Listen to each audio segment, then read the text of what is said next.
Shalom, brothers and sisters. All honor and glory and praise goes to the Most High Yahweh in the name of Yahusha, HaMashiach. Brothers and sisters, I'm about to show y'all something that a lot of y'all already know happened, but some of y'all may have not known this second part. But first, let's take a look at this, some of the devastation that took place in Paradise Lost. And then we're going to get into the other part that y'all may not have known. So y'all seen this footage of Paradise Lost where the whole place burned to the ground, and some of you probably did feel sorry for them and wept for them, and I felt the same way until I learned this other secret that really wasn't a secret.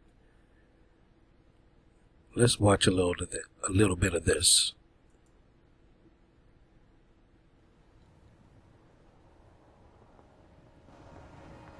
It's a monster. And the monster's got to eat.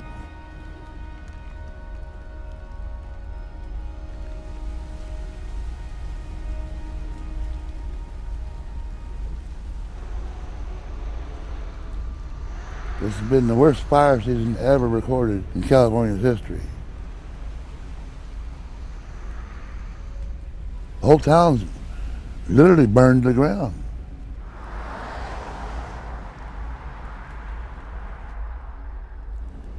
There's a possibility we'll never fully know how many people are dead.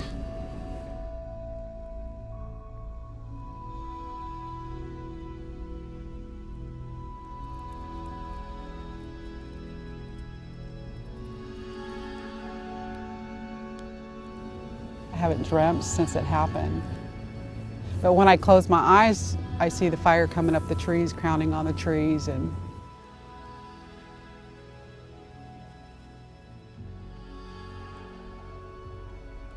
the morning that it happened, it's me, my husband, my 14-year-old daughter, my 22-year-old daughter, and my 2.5-year-old granddaughter. We left, we were almost empty, both of our cars. We were driving through so much smoke you couldn't even see in front of your hand. It was coming into the cars. We didn't have gas masks neither at that time, nothing. Everybody panicking, and you can't imagine how much different types of panic there are with each person. It's so devastating to see what's been your home and your community gone.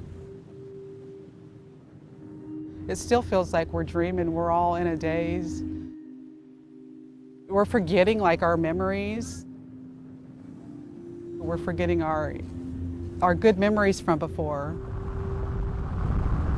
We only remember from the day of the fire on, it seems like. Every time we... Now, there is a past that was not projected in the mainstream media. And here it is. Check this video out. By now, you've seen the pictures. You've heard the news stories. You've heard about the deaths. But here's what the media is not telling you. Karma is a universal law, and all things must balance out. Paradise, California is one of the most racist places in the United States. 100% white conservatives who have placed Confederate flags, burned crosses, and houses in any black person that has attempted to move within that vicinity of that town. The locals warn you to stay out of Paradise.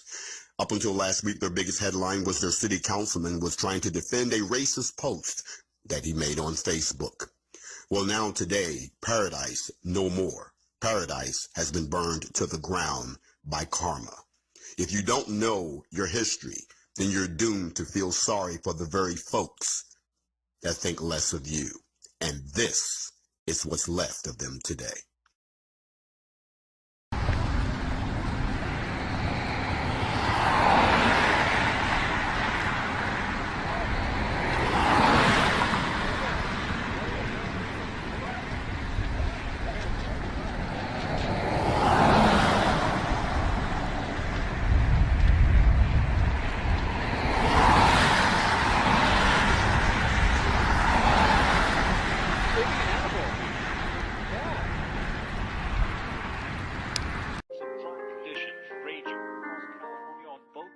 state right now.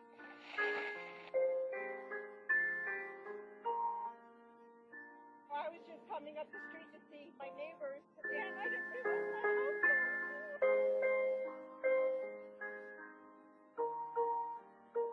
The lights in front of me, on the vehicle in front of me, they were melting.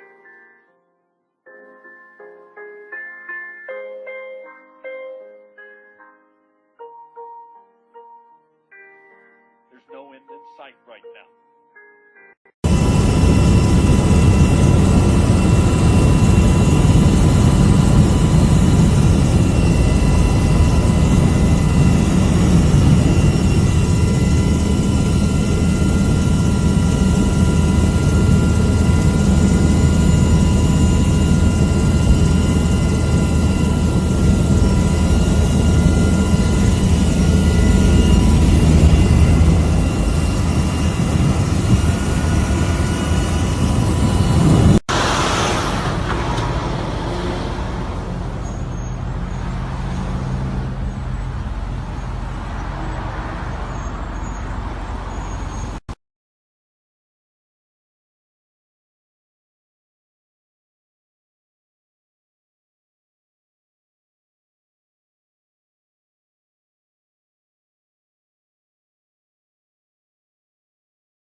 Oh my God, please God, please God, oh my God, oh my God, please keep the horses safe, please God, please. I'm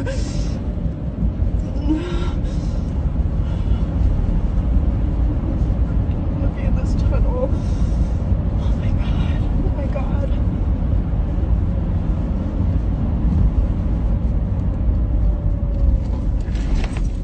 Oh my God, oh my God. Oh my God. Oh my God. Oh my God. Oh my God. Please, God, please. God can't save you. Please, God. Please, God. Please let me out of here. Please, God. Please. Oh my God. Oh my God. Oh my God. Oh my God. Oh my God. Oh my God.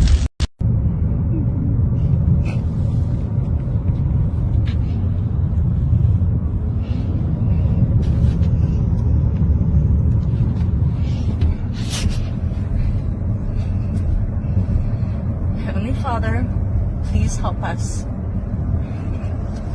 Please help us to be safe.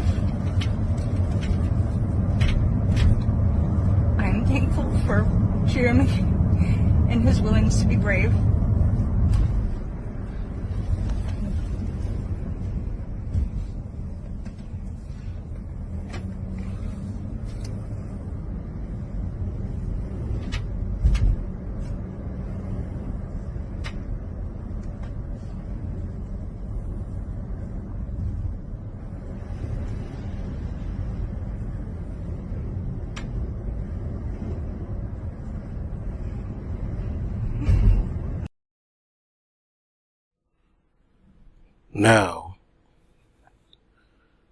Now that you know the other side of the story, these are some racist, unrepentant, and it might not have been everyone in the town, but most of the town agreed with what they was doing to keep anyone else out of their town. So they are all guilty of the same crime. Racist, unrepentant, pagan worshiping heathens, and they do not get my sympathy or my prayers. I will not pray for none of them, but the repentant sinners who do turn to the Most High, who want to take hold of the covenant, those are the ones I pray for. Even the Messiah said, I pray not for the world, but for those whom you gave me. That's the ones the Son was praying for. And that's the ones I pray for as well. Brothers and sisters, let's get to some script on this. Right here in Isaiah chapter 10, verse 24, it says, therefore thus saith, wait a minute, let's go up to right here, 23. For Yahuah of hosts shall make a consumption, even determined in the midst of all the land. Therefore thus saith Yahuah of hosts, O my people that dwellest in Zion, be not afraid of the Assyrian. He shall smite thee with a rod, and shall lift up his staff against thee after the manner of Egypt. For yet a very little while, and the indignation shall cease, and mine anger in their destruction. And this is what we're seeing right here in the land of Babylon, in the land of the Chaldeans, the Assyrians, right here, and it's with this mixed multitude in the land of Egypt. He's bringing fiery destruction. Let's go to Jeremiah chapter 43 and 12. He shall break also the images of Bethshemesh, that is in the land of Egypt, and the houses of their deities of the Egyptians shall he burn with fire. And we are in the land of our captivity, and the Most High is going to kindle a fire in the houses of this land and burn it with fire, because this is also called Egypt, brothers and sisters, and a lot of y'all know that. Let's go to Psalms chapter 53 and verse 3. Every one of them is gone back. They are altogether become filthy. There is none that doeth good, no, not one. And this here is our hope and our prayer, and this is our what we're enduring for Zion, for our deliverance out of these wicked nations' hands. And this here is actually for encouragement for my brothers and sisters. There were they in great fear, where no fear was, for Yahuah hath scattered the bones of him that encamped against thee. Thou hast put them to shame, because Yahuah hath despised them. Oh, that the salvation of Yahusha were come out of Zion, when Yahuah bringeth back the captivity of his people. Yaakov shall rejoice, and Yahusha shall be glad. And this is when we will, after he burns this place with fire and destroys it, takes down the kingdoms, he's going to bring us back into our land. And this is our hope and our prayer, but we must see many other things take place. Let's go to Isaiah chapter 47.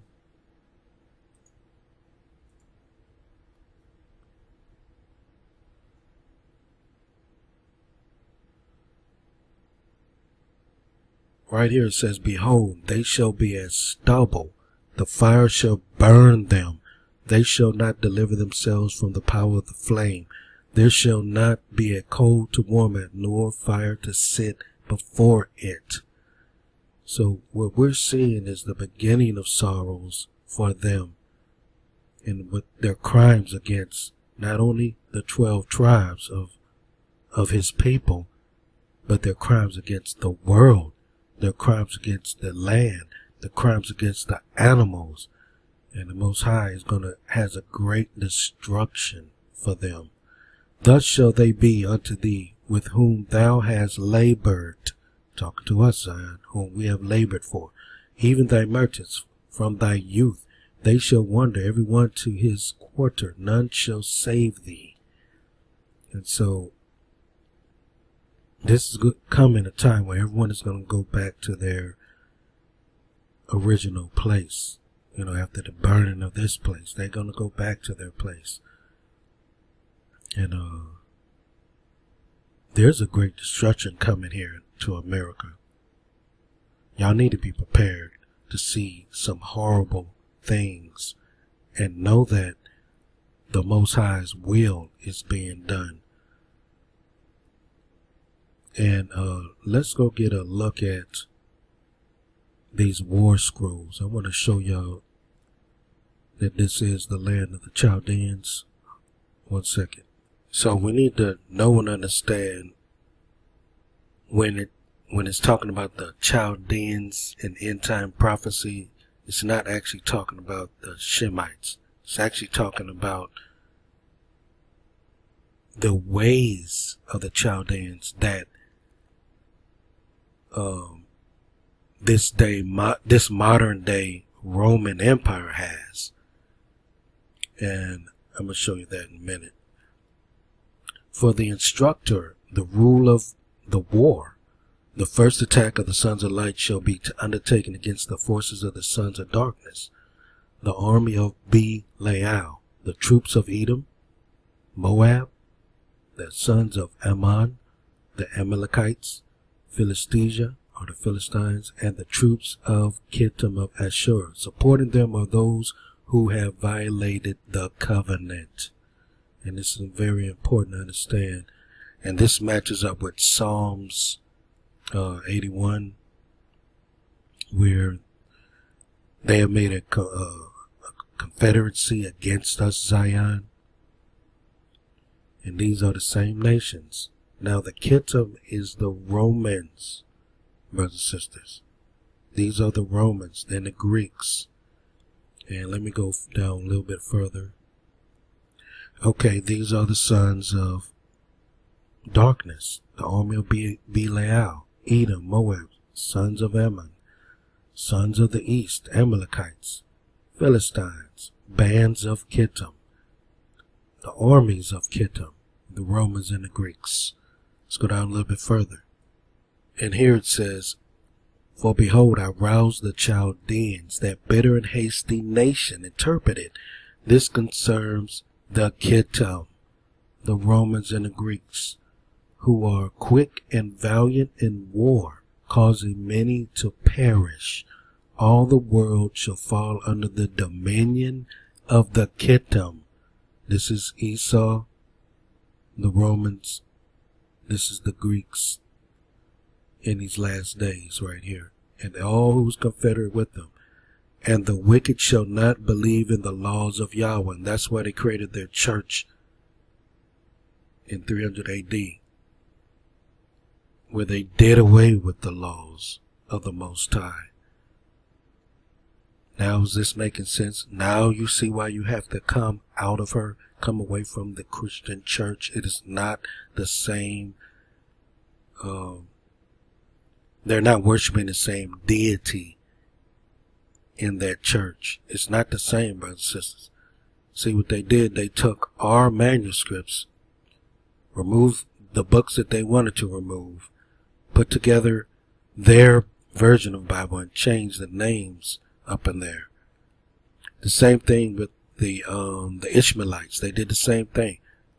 They took our manuscript, used what they wanted to use, added to it as they wanted to add to it, and start worshiping their deities, that Allah and Muhammad, whom they worship.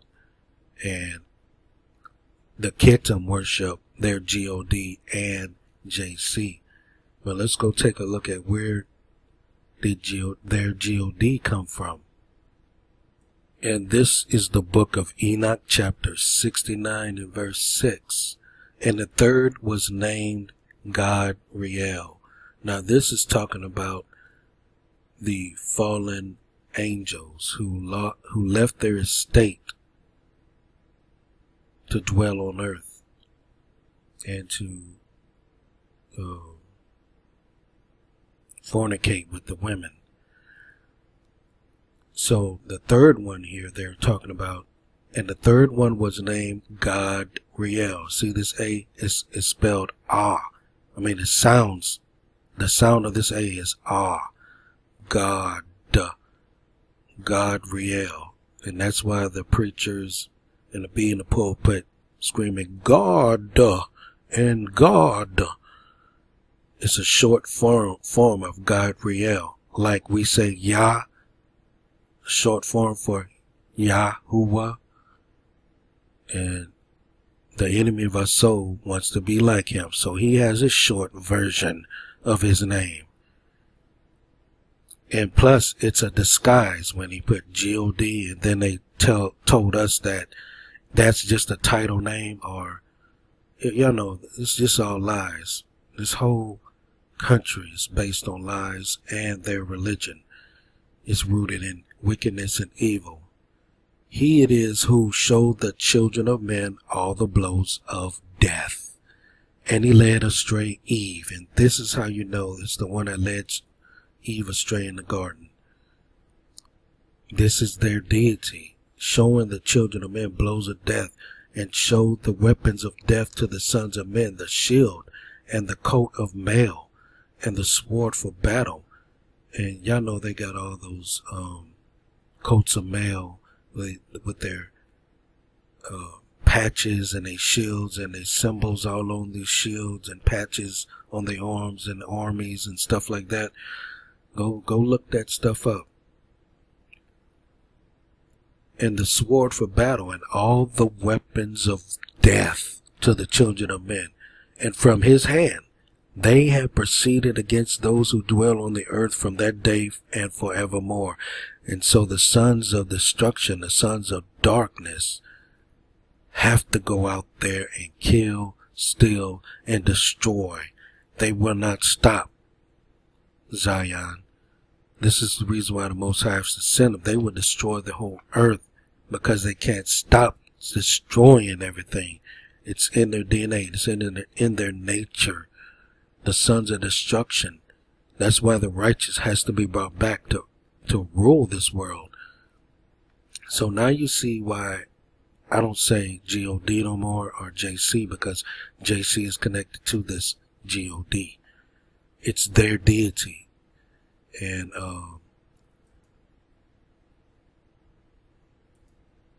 just as Deuteronomy chapter 28 and verse 64 says, Zion, that we would worship their deities in the land of our captivity. This is part of the curses that we are under, that we would worship their deity. And the Most High shall scatter thee among all people. That's why we're in all nations. You can find the black Negroes in all nations, from the one end of the earth even unto the other. And there thou shalt serve other deities, which neither thou nor thy fathers have known, even wood and stone. That's why some of us was worshiping that wooden cross with the image of their deity propped up on it, their Caucasian JC propped up on it. And some who turn to the Muslims' faith of Islam, they worship that cobblestone and Allah along with Muhammad, where some of them go and walk around that stone, that huge cube, black cube with the stone in it, and rub it and stuff like that, committing blasphemy against the Most High. But the Most High turned them over to all this wickedness. And we can read that right here in the book of Jubilees, chapter 15 and verse 31. I'm going to start right here. But he chose Yahusha to be his people, and he sanctified it and gathered it from amongst all the children of men. For there are many nations and many peoples, and all are his, even though all are his. And over all have he placed spirits in authority to lead them astray from him. You see that they got spirits over them, leading them astray from him. That's why they got their own religions. It's not the same, Zion. You can't go back into the Christian church like that, and you can't promote them. There are some people on there promoting, oh, they're not all bad. It's still a pagan religion. You got to shine your light and show them the real truth of how to follow the Most High. Not according to a religion. They have to come out of that, because there's other spirits and authority leading them astray from him. That's why they turn from the laws. But over Israel, over Yahuah, he did not appoint any angel or spirit, for he alone is our ruler, Zion, and he will preserve us and require us at the hand of his angels and his spirits, and at the hand of all his powers, in order that he may preserve us, Zion, and bless us, Zion, and that we may be his, and he may be ours, Zion, from henceforth forever. And let's go get a precept of that one. And we have to go to 1611 version, to Ecclesiasticus chapter 17 and 17. Verse 17. And here it says, for in the division of the nations of the whole earth, he set a ruler over every people. But Yahuah is the Most High's portion. We belong to him. He belongs to us, Zion. And these people who think they've been bringing the gospel to the world, think that they were commissioned to do such a thing, has bringing hell and damnation and heresy to the whole world, and got all of them deceived, including us, in this religion called Christianity. And it's all the same. You can't separate Catholicism from Christianity. Christianity sprouted out from it. It's still a wicked root, a wicked branch from the wicked root, which was started way back in the day. You have to come out of her, Zion. Now, you're going to see destruction like this take place.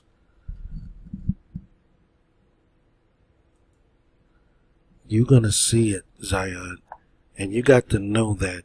You got to know the difference between the unrepentant sinners and the repentant sinners. The unrepentant Gentiles and the repentant Gentiles. The repentant Gentiles are very, very few. The same, you got to know the difference between unrepentant Hebrews, awakened Hebrews, from the repentant Hebrews. And some of them may be following the law, statutes, commandments, but they don't have the Spirit of the Most High. And you know them by their fruits.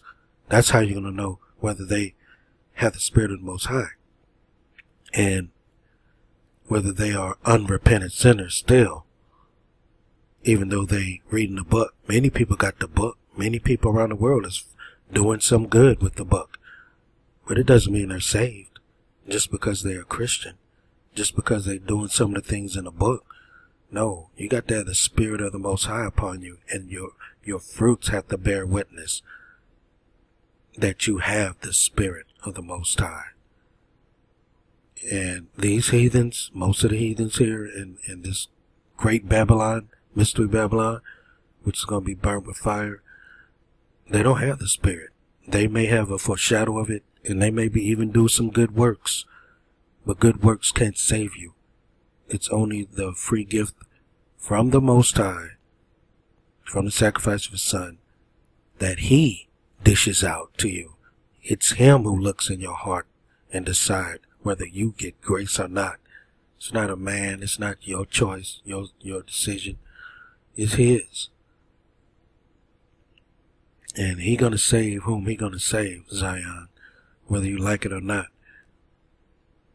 Whether it be of us or one of them, it doesn't matter. The only thing matters is the Most High has found them in his within his grace, whoever they are. But know that it is few. It's few of us and it's few of them that's going to make it back into our land as the remnant, and very even fewer that's going to get caught up in the air to meet the Most High. To meet the Son of the Most High in the air, to be changed and have their new bodies. And they're going to come back down with Hamashiach and wreck shopping and really take everything over and reign and rule for 1,000 years in spirit, with their new spiritual bodies. But some of us in the flesh are going to go back into the land in the flesh and have children and rebuild everything in the flesh. And you're going to live to a good, ripe old age, as the scriptures say. So you got two groups of Hebrews coming in. You got the remnant of Zion, going to walk in the flesh. They got the law, such commandments, put in their minds and hearts to do them. And they're going to live a ripe old age. And they're going to have many children. They're going to rebuild. And then you get the ones that's going to get caught up in the air with Hamashiach, be changed, have their new immortal bodies. And in that state, you'll be as the angels. You can't have children. A lot of people don't know that. It's in the script. In that immortal state, that's how the fallen angels fell. You're going to be as them. No one gets married in heaven, Zion. You don't marry each other like that anymore, and you're not going to have children once you get your immortal body, your incorruptible body. So that's the two types of Hebrews, but there's also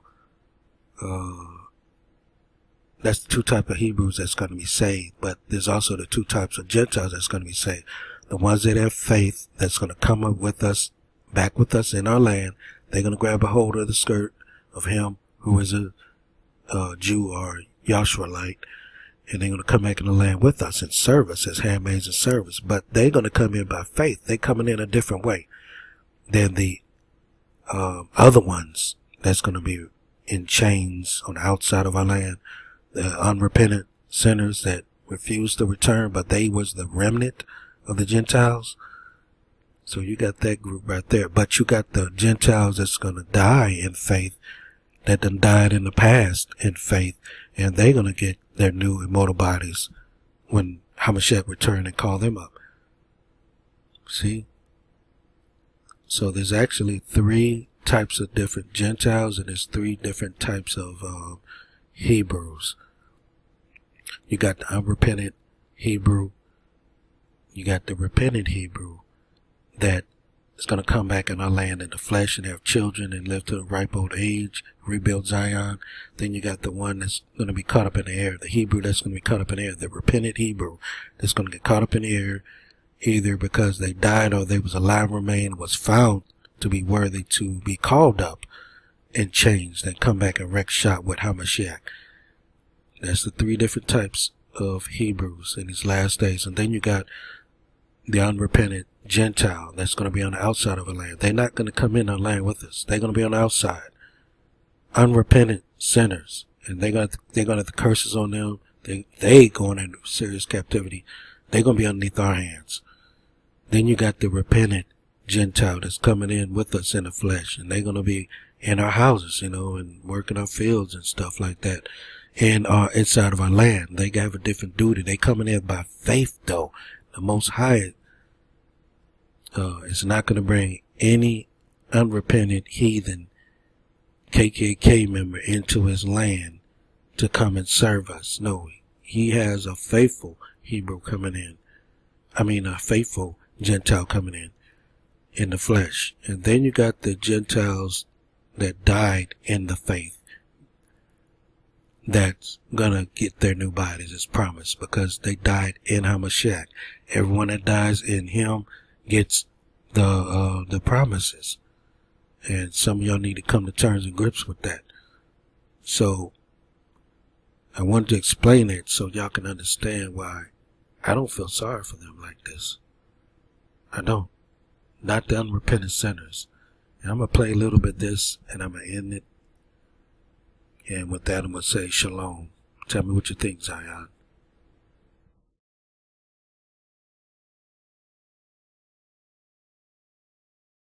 Oh my God, please God. Please God. Oh my God. Oh my God, please keep the horses